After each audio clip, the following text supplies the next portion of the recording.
செந்தூர் ஸ்ரீதரங்கானோ பொது வீடமைப்பு பகுதியில் 10வது மாடியில் உள்ள வீட்டில் ஏற்பட்ட தீ விபத்தில் பெண் ஒருவர் உயிரிழந்தார்.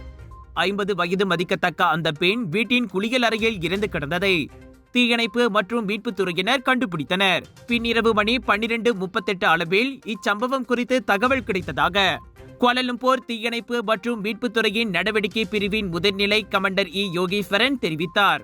செந்தூல், திட்டிவாங்சா மற்றும் ஹங்துவா ஆகிய தீயணைப்பு நிலையங்களை சேர்ந்த சுமார் 20 தீயணைப்பு வீரர்கள் சம்பவம் நடந்த வீட்டிற்கு சென்று தீயணைக்கும் பணியில் ஈடுபட்டனர். அதிகாலை மணி 1:30 அளவில் தீ முழுமையாக அணைக்கப்பட்ட பின் அந்த இந்தோனேசிய பெண்ணின் சடலம் மேல் நடவடிக்கைக்காக போலீசிடம் ஒப்படைக்கப்பட்டது. தீ விபத்திற்குள்ளான வீடு 90 விழுக்காடு அழிந்ததாக யோகேஸ்வரன் தெரிவித்தார்.